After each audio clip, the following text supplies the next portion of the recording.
For decades, the Middle East ran on fixed lines. Friends stayed friends, enemies stayed enemies. Iran on one side, Saudi Arabia and the UAE on the other, and the United States always hovering above it all. But now those lines are bending, and Washington is watching something it never expected.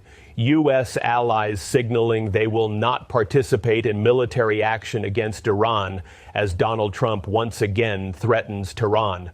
A quiet but powerful shift is unfolding across the Gulf, according to reports and official statements from the countries involved. First, the UAE, now Saudi Arabia. Two of America's closest partners in the region are sending a message not to Washington, but to Iran. No war from our skies, not from our soil. That is the essence of what these Gulf states are communicating, according to their official statements and diplomatic messaging reported by regional and international media. This development represents one of the most significant shifts in Middle Eastern geopolitics in years, according to analysts who track regional dynamics. The traditional alignment where Gulf Arab states automatically supported American pressure campaigns against Iran is being reconsidered as regional powers prioritize their own stability and interests. This week, Iranian President Masoud Pezeshkian held direct talks with Saudi Crown Prince Mohammed bin Salman, according to reports from both Iranian and Saudi media. A call that would have been unthinkable just a few years ago. Once bitter rivals, once locked in proxy conflicts from Yemen to Lebanon, now speaking what observers describe as the language of unity and regional cooperation. The conversation between the two leaders reflects the diplomatic thaw that began with Chinese-mediated talks that led to the restoration of Saudi-Iranian diplomatic relations. That breakthrough, which occurred without American involvement, demonstrated that regional powers could pursue their own diplomatic initiatives independent of Washington's preferences. The direct communication between Pezeshkian and MBS during a moment of heightened U.S.-Iran tensions carries particular significance, according to regional analysts. It signals that Saudi Arabia is not simply following Washington's lead on Iran policy, but is actively pursuing its own assessment of regional interests and security. Pezeshkian's message during the call was described as direct, according to Iranian official readouts. Regional instability benefits no one, the Iranian president reportedly said. Not Iran, not Saudi Arabia, not the wider Islamic world, and certainly not a region already affected by decades of conflict. According to Iran's readout of the conversation, Pezeshkian thanked Muslim countries for what he described as standing with Iran and warned against what he called psychological and political operations designed to destabilize the region. The framing suggests Iran views current U.S. pressure campaigns as part of a broader pattern of external interference rather than legitimate security concerns. Pezeshkian reaffirmed Iran's stated position. According to the Iranian readout, Iran is ready for peace, for de-escalation, and for preventing conflict within the framework of international law, the Iranian president reportedly said. This messaging emphasizes Tehran's preference for diplomatic solutions while maintaining its position that Iran will defend itself if attacked. Then came Saudi Arabia's response, and this is where the ground truly shifts, according to analysts tracking the development. Crown Prince Mohammed bin Salman told the Iranian president that Riyadh rejects any form of aggression against Iran, according to reports of the conversation. The statement was described as clear and unambiguous rather than hedged with diplomatic qualifications. Saudi Arabia, a longtime U.S. ally, made its position official according to these reports. Its airspace and territory will not be used for any military action against Iran. The significance of this statement cannot be overstated, according to regional security analysts. In modern military operations, access to airspace and staging areas is essential for conducting sustained air campaigns. No Saudi runways, no Saudi skies, no Saudi staging ground. This is what the Saudi position amounts to, according to the reported statements. This is not symbolic diplomacy, analysts note. This is strategic reality that would significantly complicate any American military planning for operations against Iran. In modern warfare, access is everything, according to military analysts. Airspace is leverage, territory is power, and Saudi Arabia has reportedly removed both from the table for any potential U.S. military action against Iran. The geographic reality of the region means that Saudi cooperation would be valuable for any sustained air campaign, making Riyadh's reported position strategically significant. The Crown Prince reportedly went further in the conversation with Pezeshkian. He stressed Saudi Arabia's respect for Iran's sovereignty and its commitment to resolving disputes through dialogue rather than force, according to reports of the exchange. This language represents a significant departure from the confrontational rhetoric that characterized Saudi-Iranian relations for much of the past decade. Pezeshkian responded with what was described as gratitude, praising Riyadh's stance on territorial integrity and regional security, according to Iranian reports. Two former adversaries now speaking the same language. This is how regional observers are characterizing the exchange, which they describe as historic given the recent history of Saudi-Iranian rivalry. Saudi Arabia's reported position follows similar signals from the United Arab Emirates, which has already taken steps to reduce tensions with Tehran, according to reports. The UAE has reportedly indicated that it would not allow its territory to be used for what it termed aggressive attacks against Iran, a position that aligns with the Saudi stance now being reported. The pattern emerging across the Gulf suggests a coordinated or at least parallel reassessment of regional priorities, according to analysts. Gulf states appear to be concluding that their interests are better served by regional stability and economic development than by participation in American pressure campaigns against Iran. This represents a significant shift from previous periods of U.S.-Iran tension when Gulf Arab states more readily aligned with Washington's confrontational approach. The change reflects both the lessons learned from past conflicts and the growing confidence of regional powers in pursuing independent foreign policies, according to analysts who track Gulf diplomacy. All of this unfolds as the United States ramps up military pressure in the region. The USS Abraham Lincoln carrier strike group has arrived in the area, according to U.S. officials cited by Reuters. President Trump has discussed the deployment and hinted at potential military action, describing what he called a beautiful armada heading toward Iran. Standing in public appearances, Trump has spoken of American military power and issued what observers characterize as warnings to Tehran. The carrier deployment represents a significant concentration of American firepower, providing Washington with options for both offensive operations and defense of American personnel and facilities in the region. Iran's response to the American buildup has been described as calm and calculated, but firm, according to reports of Iranian official statements. The contrast between American military pressure and Gulf Arab diplomatic outreach to Iran creates an unusual dynamic where U.S. allies appear to be working against the grain of American policy. Pezeshkian reportedly told MBS during their conversation that U.S. threats are aimed at disrupting regional security and will lead to nothing but instability, according to Iranian reports of the exchange. This framing presents American military pressure not as a response to Iranian behavior, but as a destabilizing force in itself. Iranian officials have consistently argued that economic pressure, sanctions, and intimidation have failed before and will fail again, according to Iranian statements reported by media. This position reflects Tehran's assessment that it has successfully weathered previous pressure campaigns and can do so again. The Iranian messaging to Saudi Arabia appears designed to reinforce the narrative that Gulf Arab interests align more closely with Iranian stability than with American military campaigns. By emphasizing shared regional interests, Tehran is making the case that conflict serves no one in the neighborhood, regardless of what outside powers may prefer. Meanwhile, Iran's Revolutionary Guard has issued its own messaging regarding the current tensions, according to reports. Neighboring countries are friends, IRGC officials have reportedly said, but if their soil, skies, or waters are used to attack Iran, they will be considered hostile. This represents Iranian deterrence messaging directed at regional states.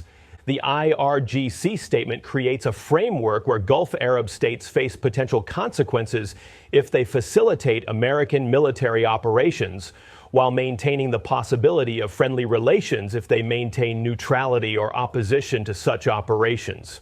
The messaging provides both threat and incentive for the positions that Saudi Arabia and the UAE have reportedly adopted.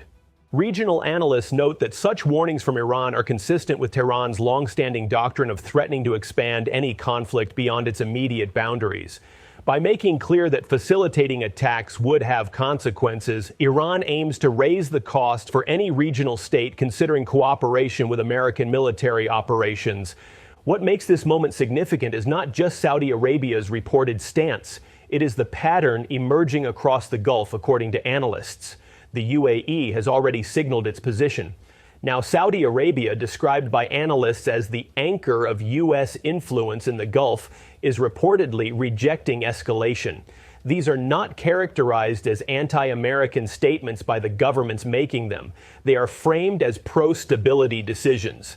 Regional powers are saying they will not be dragged into another war, according to observers of Gulf diplomacy. The memory of previous conflicts remains present. Regional states have seen the consequences of military interventions and the instability they can produce. The current posture suggests a determination to avoid repeating those experiences. The Gulf does not want another war, and this time it is saying so publicly, according to analysts who track the region. This represents a significant development in how regional states relate to American pressure campaigns, suggesting greater independence and willingness to prioritize regional stability over alignment with Washington. The current Saudi-Iranian communication builds on the diplomatic breakthrough mediated by China, which led to the restoration of diplomatic relations between Riyadh and Tehran. That agreement, reached without American involvement, demonstrated that regional powers could pursue their own diplomatic initiatives and that alternatives to American-dominated frameworks existed. The Chinese role in the Saudi-Iranian rapprochement was significant not only for what it achieved, but for what it symbolized, according to analysts. It showed that the United States was not the only power capable of facilitating regional diplomacy and that Gulf states had options beyond alignment with Washington. The foundation laid by the Chinese-mediated agreement now appears to be supporting broader cooperation between Saudi Arabia and Iran, including coordination on responses to American military pressure. The timing suggests that the diplomatic relationship between Riyadh and Tehran has matured to the point where it can address sensitive security issues. Washington is watching its influence in the region being tested in real time, according to analysts who track American foreign policy. The spectacle of longtime U.S. allies signaling opposition to American military pressure on Iran represents a significant challenge to assumptions about American leverage in the Gulf. The United States has invested heavily in relationships with Saudi Arabia and the UAE over decades, providing security guarantees, weapon sales, and diplomatic support. The expectation in Washington has traditionally been that these investments would translate into support for American policy priorities, including pressure campaigns against Iran. The current situation suggests that calculation may be changing, according to analysts. Gulf states appear to be concluding that their interests diverge from American preferences on the Iran question and that they have sufficient independence to act on that assessment. This represents a significant development in regional geopolitics. Despite the reported positions of regional allies, American military pressure continues. Trump has described the naval deployment in characteristically vivid terms, speaking of a beautiful armada floating toward Iran. The language combines military threat with the president's distinctive communication style. The carrier deployment provides Trump with options, according to defense analysts, but the reported positions of Saudi Arabia and the UAE potentially complicate the execution of those options. Sustained air operations against Iran would be more difficult without access to regional airspace and facilities, though the United States maintains its own bases and capabilities in the region. The disconnect between American pressure and regional ally positions creates an unusual dynamic in which the United States may find itself pursuing Iran policy with less regional support than in previous confrontations. How this affects American calculations and options remains to be seen. Iran's response to the current situation has been characterized as calm, calculated, but firm, according to observers of Iranian policy.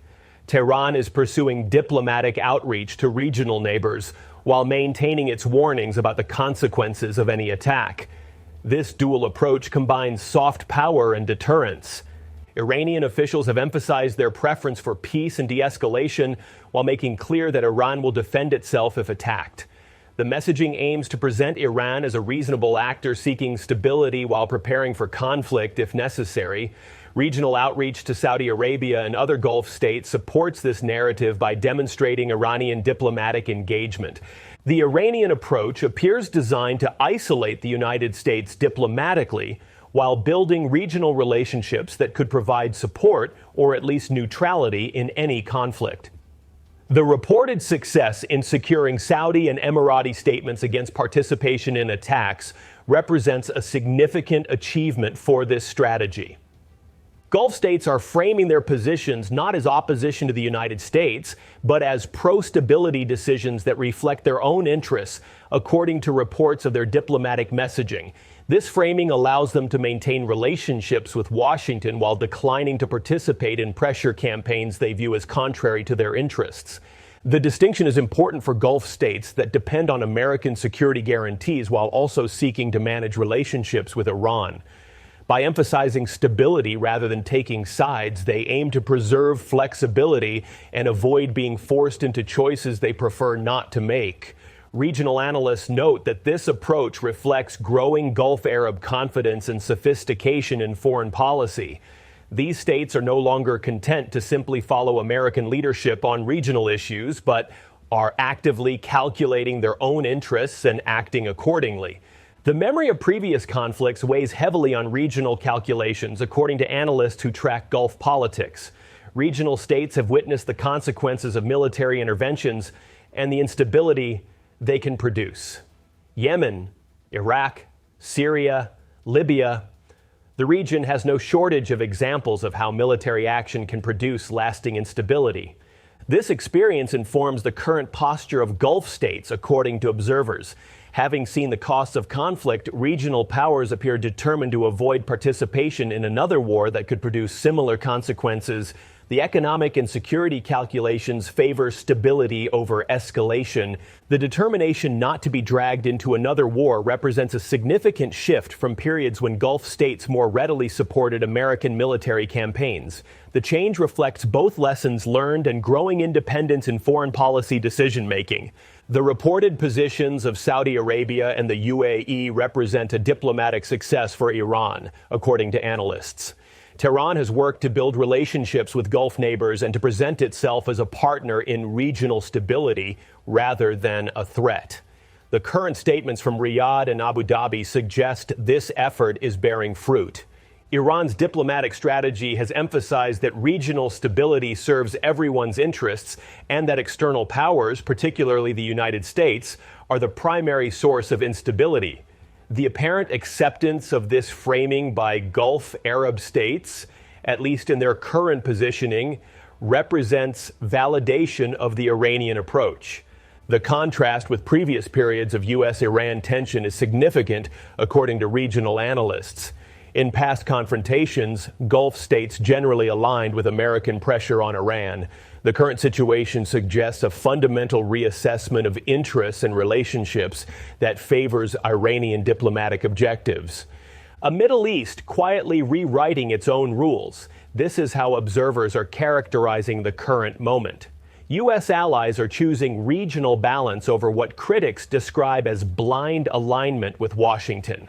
Saudi Arabia is choosing diplomacy over confrontation, and Iran, under pressure, is finding support not from distant rivals, but from neighbors next door. This is not about alliances collapsing, according to analysts who caution against overinterpretation. It is about priorities changing. Gulf states maintain relationships with the United States and will continue to do so. But they are also demonstrating that these relationships do not require automatic support for every American policy preference. The implications for American influence in the region are significant, according to foreign policy analysts. If the United States cannot count on regional allies to support pressure campaigns, its leverage over countries like Iran is reduced. This creates new dynamics that Washington will need to navigate. The direct communication between MBS and Pezeshkian during this moment of tension symbolizes the broader shift underway, according to analysts. Former rivals finding common ground, regional powers prioritizing their own interests, and American assumptions about influence being tested. These are the dynamics playing out across the Gulf. Iran, facing American military threats, is receiving what amounts to diplomatic support from states that were recently considered adversaries, according to reports of the regional positions. This represents a significant development that complicates American pressure campaigns and validates Iranian diplomatic outreach. The neighborhood is speaking, and its message appears to be that regional stability matters more than alignment with external powers. Whether this represents a temporary positioning or a lasting shift in regional dynamics remains to be seen, but the current moment is being described as historic by observers of Gulf politics. The Gulf does not want another war, and this time it is saying so publicly, according to the reported positions of Saudi Arabia and the UAE. The message to both Washington and Tehran is that regional states will not facilitate conflict and prefer diplomatic resolution of tensions. For Iran, this represents diplomatic achievement and validation of its regional outreach. For the United States, it represents a challenge to assumptions about leverage and influence. For the region itself, it represents an assertion of independent interests and priorities. The coming weeks will reveal whether the reported positions hold and what consequences they have for American policy options. What is clear is that the Middle East is demonstrating greater independence in its foreign policy calculations than Washington may have expected. The fixed lines of the past are bending, and a new regional dynamic appears to be emerging, one in which Gulf Arab states prioritize stability and their own interests over automatic alignment with American pressure campaigns.